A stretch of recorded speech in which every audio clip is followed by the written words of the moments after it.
क्या करें, समय तो अपनी गति से बढ़ता है, पर एक सत्य घटना एक महापुरुष के जीवन की।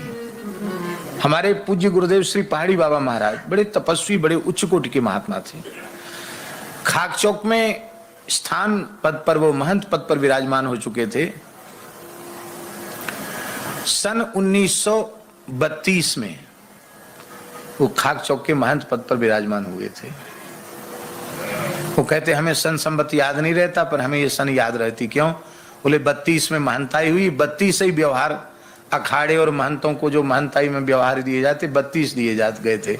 अब तो महंत भी बहुत बढ़ गए, स्थान भी बहुत बढ़ गए। पहले गिने चुने स्थान थे वृंदावन में भी।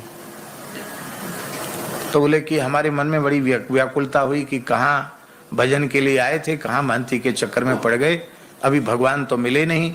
तो ऐसी व्याकुलता हुई, अपने गुरु भाई के सहारे सब व्यवस्था छोड़कर खाक चौक की। कार्तिक पुणे का भंडारा हो गया था, अगन महीना शुरू हुआ, तो सब जमुना जी नहाते थे उस समय सब। तो कहते 2:30 बजे हम अपना कमंडल लेके जाते थे। 2:30 बजे जैसे ही कमंडल लेके गए तो किसी ने पूछा नहीं, रोज जाते थे। कमंडल लेके गए तो लौट के नहीं आए, चले गए सीधे जमुना जी के सहारे मथुरा, और फिर वहां से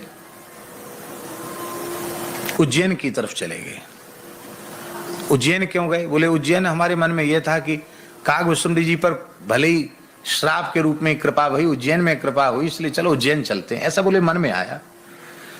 तो कहते मन में इतनी व्याकुलता थी कि हमको ऐसा कुछ हो जाए कि हमको भगवान की अनुभूति हो जाए। और उस समय हठयोग आदि की क्रियाओं महाराज जी निष्णात हो चुके थे। नेति, धोती, वस्ती, शंख प्रचालन और सब आसन, प्राणायाम एक दिन में 80 प्राणायाम। उनकी आसन शरीर से ऊपर, जमीन से ऊपर उठ जाता था आसन के प्राणायाम में। अनेक प्रकार की, मतलब कोई सामान्य स्थिति नहीं थी उनकी। योग में बहुत ऊंची स्थिति उनको प्राप्त हो गई थी, लेकिन जिसे जो चाहते थे वो नहीं मिला था उनको। तो महाराज जी कहते कि हम रेल की पटरी के सहारे पैदल चलते कई दिन लगे, देवास के जंगल में पहुंच गए। तो देवास के पास एक कोई जंगल में ही कोई शिवालय था, तो शिवालय में लेट गए। पुराना सा शिवालय था, लेट गए, बहुत थके हुए थे, लेट गए तो नींद आ गई। लेटे ही थे कि शायद अर्धरात्रि का समय होगा, बड़ी जोर का डमरू बजा और मेरी जटाओं को पकड़कर किसी ने खींचा। तो बोले जैसे ही मैंने मेरी जटाओं को खींचा तुम उठ के बैठ गए। मैंने नेत्र खोल के देखा तो दिव्य प्रकाश पुंज के मध्य में साक्षात भगवान शिव, कर्पूर गौर देह है, चंद्रमा मस्तक पर विराजमान है, साक्षात भगवान शिव सामने खड़े हैं। और बोले तेरे मन में जो व्याकुलता है उसका समाधान हो जाएगा, जो तू चाहता वो तुझे मिल जाएगा, यहां से उत्तर दिशा की ओर चला जा। बस इतनी आवाज सुनाई पड़ी, 1 मिनट लगा होगा मुश्किल से, और वो दृश्य मेरे सामने से अंतर्धान हो गया। मैंने निश्चय कर लिया कि भगवान शिव की कृपा हुई है। अब हम तब तक उत्तर दिशा नहीं छोड़ेंगे जब तक कोई भगवत प्राप्त पुरुष जो भगवत साक्षात्कार करा सके ऐसे महापुरुष न मिल जाए। दूल्हे आगे बढ़े। ठंड का, अगहन के महीने में ठंड शुरू हो जाती है, जंगल में तो वैसे ही कुछ शीत अधिक हो जाती है। दूल्हे रात्रि को जा रहे थे, एक नंगा लड़का सामने आया। अब बुद्धि ने ये काम नहीं किया कि ये इतनी रात में घोर जंगल में नंगा लड़का कहां से? 5-7 साल का नंगा लड़का, शरीर पर कुछ नहीं, लगोटी तक नहीं। तो हमने उनसे कहा बालक भगवान, यहां कोई महात्मा रहते हैं उत्तर की तरफ? हाँ महात्मा तो रहते हैं। ऐसे महात्मा रहते हैं जो मिट्टी छू दें तो मिस्री बन जाए। जाओ, चले जाओ उनके पास। और वो बालक का पता नहीं कहां चला गया। अब हम वहां से सीधे चले तो वहां, ये देवास के जंगल की बात है, वहां एक चमेली का झाड़ था, एक कुआ था, कुइया थी, चमेली होती नहीं लता, चमेली की लता का झाड़ था। और उसी झाड़ के सारे एक महात्मा पड़े थे, एक गुदड़ी थी उन पे, उनके जटा ऐसे झाड़ पे ऐसे मतलब फैले हुए थे और वो ऐसे पड़े थे। आकर उन्होंने प्रणाम किया महाराज जी ने। उनसे भी पूछते थे कि यहाँ कोई महात्मा रहते हैं क्या? और वो महात्मा तो वही थे। उन्होंने कहा देखो रास्ते में तुमको भगवान शिव का दर्शन हुआ है, और फिर जो बालक तुमको मिला था ना वो साक्षात सनत कुमार जी थे। सनकादिकों में जो सबसे छोटे हैं सनत कुमार जी वो थे, वो मिले तुमको। हमारे पास ही दोनों ने भेजा है। अब बच्चा ऐसा करो कि स्नान कर लो पहले। स्नान कर लिया, धूना चैतन्य था, बैठ जाओ यहाँ। बैठते ही उन्होंने कहा कि तुम्हारा जन्म अमुक जिले में अमुक गांव में सनाढ़ विप्र कुल में जन्म हुआ है, तुम्हारा घर का नाम पंडित देवीराम उपाध्याय है, तुम अमुक जगह तुम्हारा गुरु स्थान है, इतना इतना साधन कर चुके हो फिर भी कुछ मिला नहीं है, इसलिए तुम यहाँ आए हो। आश्चर्य, ऐसे बता रहे हैं जैसे बिल्कुल सब पूरी जीवन बचपन से लेकर अब तक की घटना, कैसे घर छोड़ा सब बता दिया। तो हमारे मन में तुरंत आया कि अरे ऐसी सिद्धियां तो लोगों को होती हैं जो बता देते हैं। जैसे मेरे मन में इधर उधर अपने दिमाग को मत ले जा, अब मत भटके, अब आ गया तो स्थिर हो जा, बैठ जा। बोल बैठ गए। फिर उन्होंने कृपा कर दी। बहुत समय तक उनके साथ महाराज जी रहे और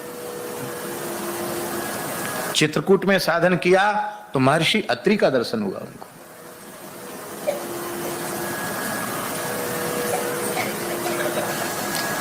वृंदावन में आरती स्तुति के बाद वो बहुत देर तक सिर झुका के बैठे रहते थे, ऐसे ऐसे करते थे। एक बार मैंने महाराज जी से कहा, महाराज जी आप क्या ध्यान करते हैं?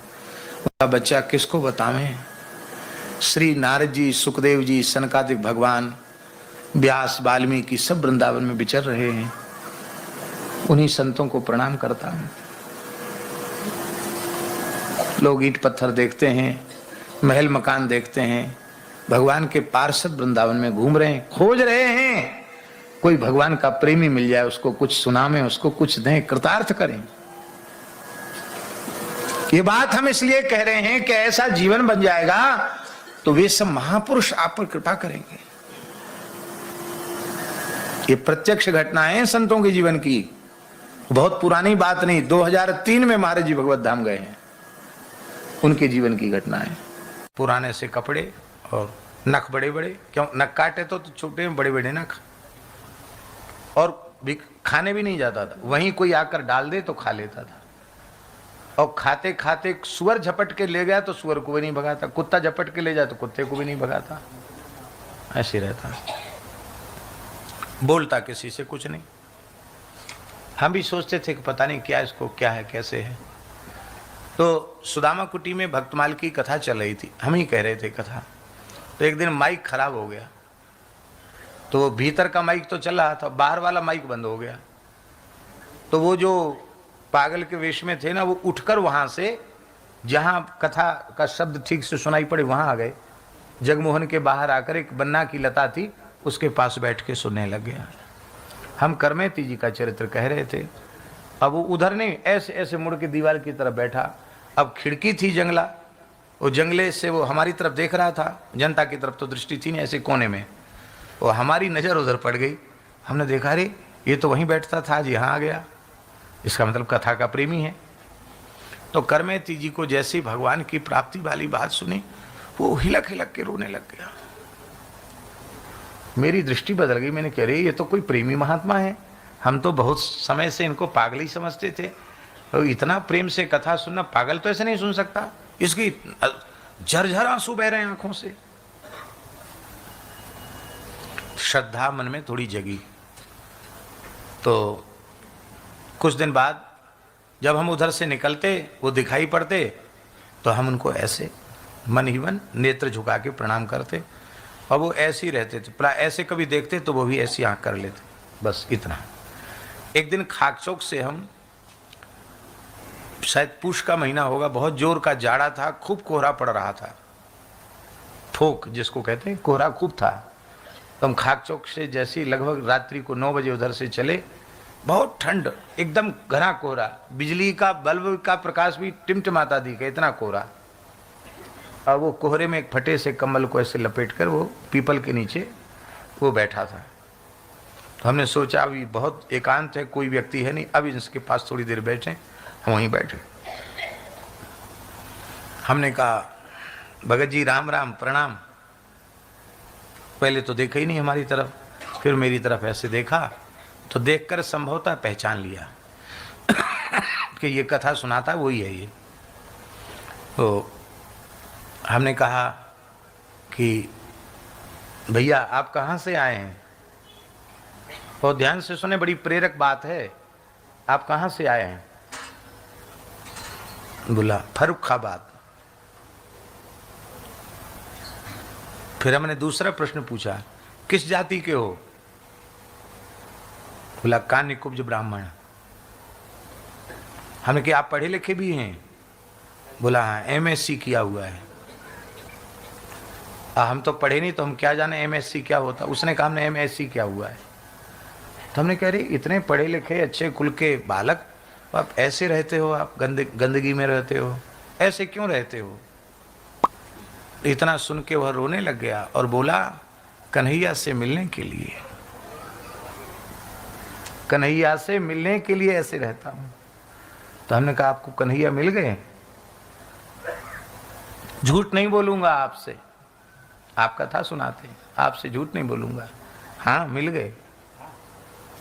इतने सरलता से, इतने विश्वास से उसने स्वीकार, हाँ मिल गए। हमने कहा स्वप्न में मिले कि ध्यान में? तो कहा आप जैसे आकर मिले हैं ऐसे मिले। और फिर फूट फूट कर रोया। रोते रोते उसने कहा कि आप किसी के सामने इस बात को बोलना नहीं। हमने कहा आप रोए नहीं, आपका शरीर जब तक रहेगा हम किसी के सामने कुछ नहीं बोलेंगे। नहीं बोला हमने, किसी को भी नहीं कहा कि अच्छे महात्मा है।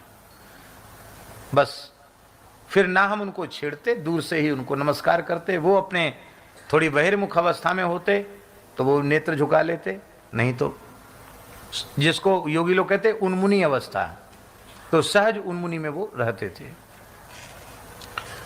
और ऐसे ही कुछ समय बाद, शायद 1 साल बाद, उन्होंने खाना पीना छोड़ दिया और फिर कुछ भी कोई डालता खाने के लिए, कुछ खाते भी नहीं।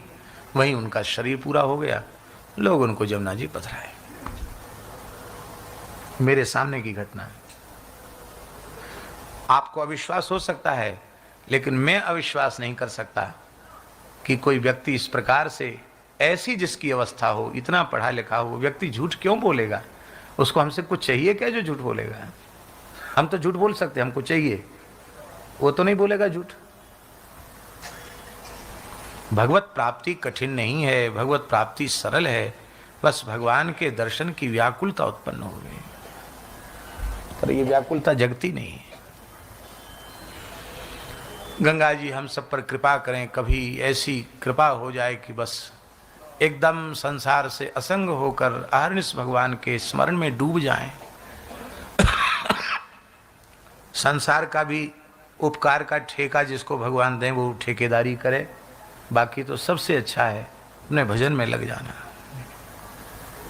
क्योंकि बारी मथे घृत हो ये वरु सिकता ते वरु तेल, बिनु हरि भजन न भवतरिय यह सिद्धांत अपेल। भगवान ने कृपा करके हमको कलयुग में जन्म दिया है, अपने निकट जल्दी पहुंचने के लिए कलयुग में जन्म दिया है। और युगन ते कमल नयन कल युग बहुत कृपा करी। अन्य युगों की अपेक्षा कलिकाल में भगवान ने जीवों पर विशेष कृपा